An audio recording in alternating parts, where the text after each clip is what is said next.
It's hard to believe that just a week ago, my Christmas tree stood tall and proud in the corner of my living room, bringing me so much joy. Now, I find myself wishing this damn tree had never been brought into my home.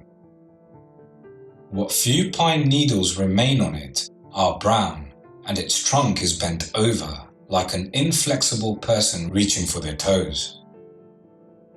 My ornaments have scattered across the floor, but I don't have the strength to pick them up.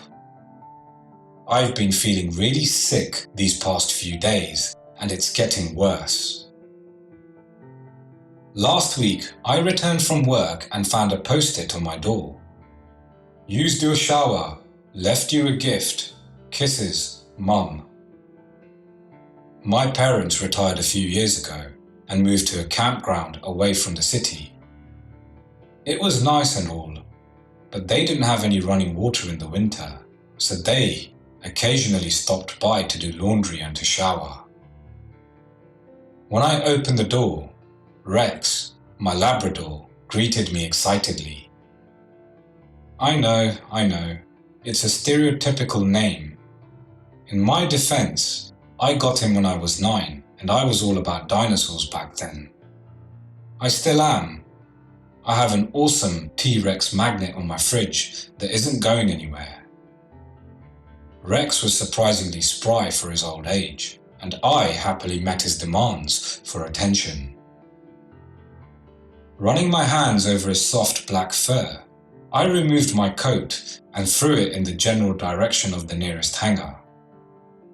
Rex, tail wagging like a metronome on steroids, dragged me to the living room. I smiled as I saw the beautiful Christmas tree my parents had left me. Rex spread out under the tree on a white blanket that had been draped around it and playfully nibbled at the bottom branches. The next day I put on some holiday music and dug through the boxes to find my ornaments. Rex thought he'd help me by pulling out random objects and hiding them around my house. There was a sweet scent in the air, like nutmeg mixed with candle wax. I had likely failed to close the lid on one of the Christmas candles. The clumped up sugar in my cupboard was proof of my lazy lid closing ways. Rex was particularly fond of my new garlands and helped me unravel them all over the living room floor. It took me 15 minutes to undo all the knots. He loved watching me struggle. After finding a nice array of older ornaments from my childhood and newer ones I'd bought myself after moving out, I began decorating the tree. I remember the year when I got Rex. He was sitting under the tree on Christmas Eve, wearing a big red bow. We'd been friends ever since. As I continued to hang ornaments, I spotted a few yellowing pine needles.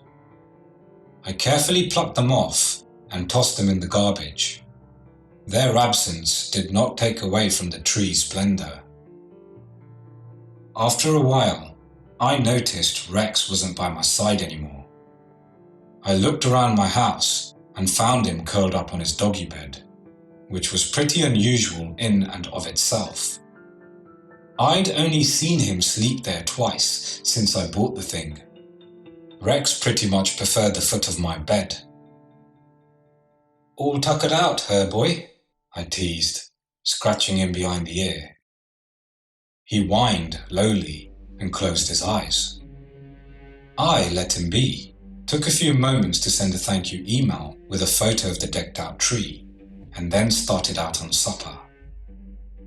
Before sitting down at the table, I opened a can of Rex's favorite food and poured it out in a bowl. I called for him, but he didn't come. He was probably exhausted from the decorathon. I ate alone for the first time in years. The silence was deafening, but at least I could enjoy the view as I devoured my meal. My tree looked beautiful. I checked on Rex a few times that evening, but he was fast asleep. Lazy bum. My dad answered my email and told me they were cancelling our plans for supper the next day because they'd come down with the flu. I gave them strict instructions to get some rest and then followed my own advice. I was starting to feel rather worn out myself. Over the course of the following days, I saw a steady decline in old Rex's health. I was afraid it was his time. I dreaded it so much it gave me nightmares. I could barely keep myself from tearing up at work. We'd been through so much together, Rex and I. I wasn't ready to say goodbye. I came home one night to find a collection of yellow and brownish pine needles under the tree. It was starting to thin out, like the top of a middle-aged man's head. I vacuumed the mess, feeling really guilty for being unable to keep the damn tree alive. It was a gift, after all. What would my parents say if they saw it in such a pitiful condition? I stopped in my tracks and realized I'd forgotten to greet Rex. I ran to his side and dropped to my knees. I didn't even have to touch him to know he was gone.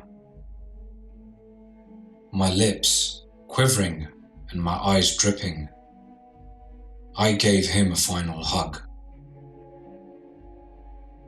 "I'm sorry I wasn't here to say goodbye," I murmured. I had to call a friend to take care of him. I couldn't do it myself. The next few days passed in a blur. I was so distraught that I called in sick from work.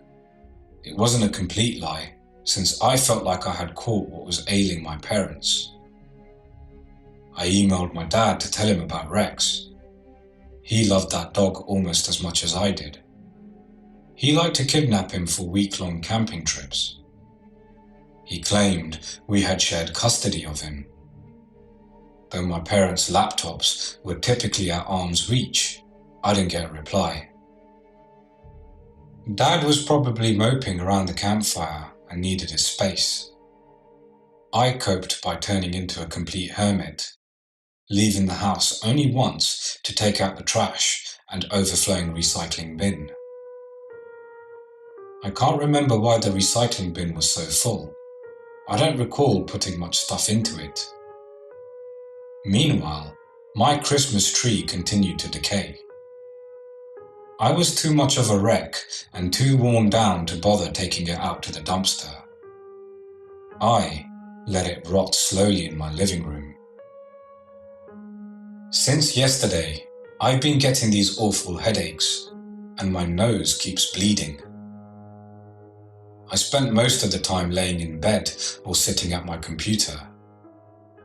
I wish Rex was here. I wish my parents would reply to my emails. I'm so lonely. I called a friend who took care of Rex for me, but she couldn't stay on the phone very long. Seems like I gave her my flu. I wish I wasn't looking at my pathetic excuse for a Christmas tree. It's slouched over and there's not a single ornament left on it. The screen's getting all blurry. I'm probably going to go bed soon. As I was typing this, I heard a faint hissing sound coming from the tree. I lethargically wheeled my chair over and leaned in to listen. It was like the sound of air escaping a tire, and it was coming from a tiny black tube sticking out of the trunk. That's when I realized something. The tree had no scent. I should have been able to smell pine or rot or something. Anything. Then I remembered why the recycling bin had been so full. My mind was distracted when I took it out, but it was coming back to me. There had been a large, crumpled up cardboard box with a picture of a tree on it. Artificial Christmas trees aren't supposed to die. Oh man, I am starting to feel really dizzy. I'm going to lie down for a while.